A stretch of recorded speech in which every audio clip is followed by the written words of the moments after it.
আজকে আমি বানাবো ভেটকি মাছ দিয়ে। সবসময় পাতুরি বা কষা আদা রসুন দিয়ে ওই খেয়ে থাকি।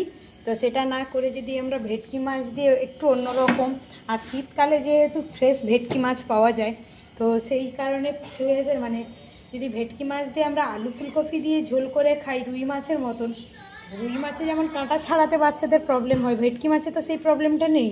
তো বাচ্চারাও খুব ভালো খাবে, আর এটা অন্যতম, খেতে খুবই টেস্টি হয়। তো তার জন্য আমি এখানে ভেটকি মাছ 5 পিস নিয়েছি, দিয়ে নুন হলুদ মাখিয়ে রেখেছি, দেখতে পাচ্ছেন। এটা যেটা অরিজিনাল ভেটকি সেটাই আমি ফ্রেশ পেয়েছিলাম, নিয়ে এসেছি। তো এটা দিয়ে আমি আজকে ভেটকি দিয়ে ফুলকপি আলু দিয়ে ঝোল করব। তার জন্য আমি তেল বসিয়ে দিয়েছি কড়াইতে গরম হতে, দেখতে পাচ্ছেন। আর আলু ফুলকপিটা কেটে নিয়েছি, আর আদা একটু বেটে নিয়েছি, লাগবে টমেটো, জিরে আর একটু লঙ্কা, হলুদ, নুন, মিষ্টি। বাস, খুবই সিম্পল রান্না, কিন্তু খেতে খুবই টেস্টি হয়। ভালো হয়ে গরম হয়ে গেছে, আমি এখানে দিয়ে দিচ্ছি মাছগুলো। এটা হালকা করেই করবো, খুব তেল মশলা নয়, তো সেই কারণে এই মাছগুলোকে আমি হালকা ভেজে মানে মিডিয়াম ভাজবো, খুব কড়া করে ভাজবো না, কড়া করে ভাজলে টেস্টটা চলে যায়, সেটা আপনারা জানেনই। হালকা করেই ফ্রাই করবো, মিডিয়াম ফ্রাই করে উঠিয়ে নেব। মাছগুলো এইভাবে আমি ভেজে উঠিয়ে নিচ্ছি, সবগুলো আমার ভাজা হয়ে গেছে। এবারে এই তেলেই ফুলকপি আর আলুটাকে একটু সাঁতলে নেব, খুব ভাজবো না, কারণ আমি সবজি খুব একটা ভাজা পছন্দ করি না।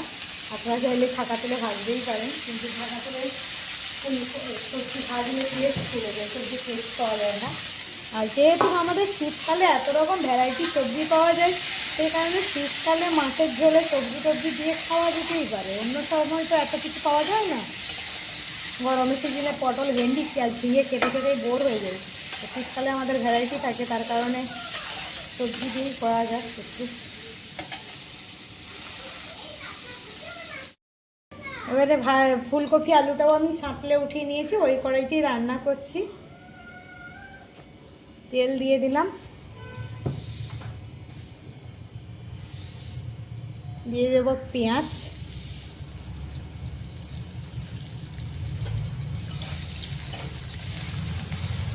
পেঁয়াজটা একটু ভাজা হবে। পেঁয়াজটা হালকা ভাজা হয়ে গেছে, এবারে আমি দিয়ে দিচ্ছি এর ওপরে টমেটোটা। আমার দেশের বাড়ির টমেটো এখনও শেষ হয়নি, আসলে ফ্রিজে রাখলে অনেক দিনই থাকে।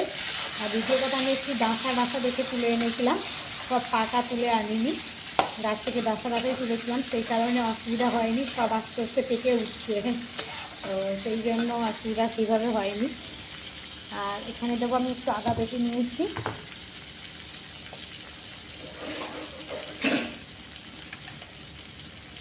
আদা বাটা একটু 1/2 চামচ মতো,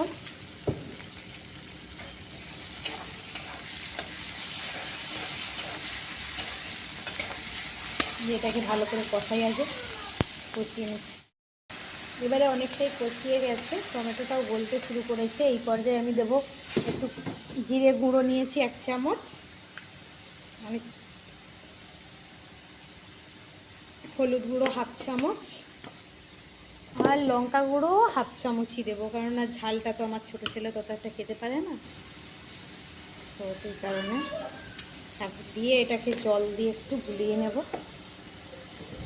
যে কোনো শুকনো মশলা দেওয়ার আগে চেষ্টা করবেন একটু জলে গুলিয়ে করে দেওয়ার, তাহলে মশলাটা একটু গুলে রাখলেও ভালো হয়, একটু মানে গুলে রেখে দিলে মশলাটা ফুলে যায়, আরও সুন্দর হয়।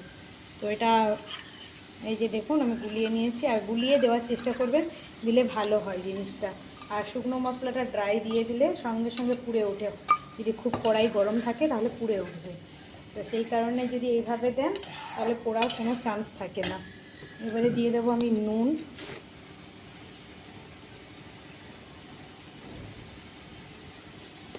আমার একটু ঝোল ঝোল থাকবে, তাই একটু নুনের অ্যামাউন্টটা বেশি আপনাদের মনে হচ্ছে।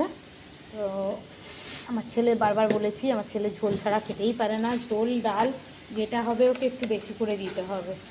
আর এখানে দিয়ে দিচ্ছি একটু চিনি, হাফ চামচেরও কম।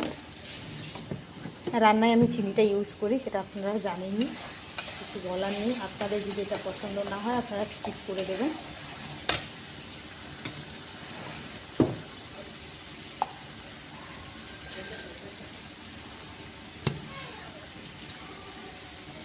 আর একটু মশলা ধোয়া জলটা আমি, বাটি ধোয়া জলটা দিয়ে দিলাম। দিয়ে এবারে সবজিগুলোকে দিয়ে আমি ভালো করে এর সঙ্গে কষিয়ে নেব।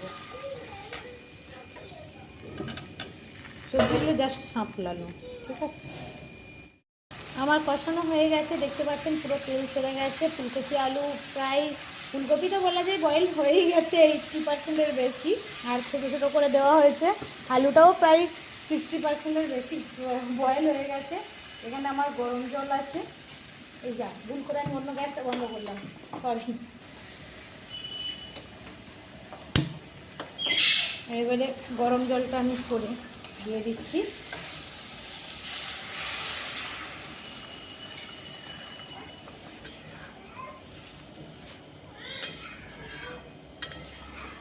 তাড়া থাকলে একটা সবসময় মানে জলটা পাশে গরম বসিয়ে দেবেন, খুব তাড়াতাড়ি হয়ে যায়, ফুটে ওঠে, সেদ্ধ হতেও খুবই ইজি হয়। এবারে আমি মাছগুলো দিয়ে দেবো এর মধ্যে।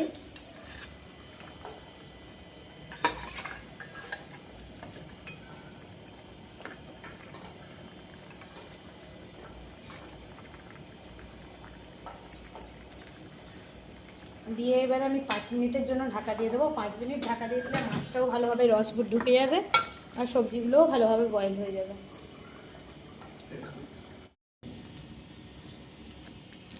এবারে আমি ঢেলে নিচ্ছি।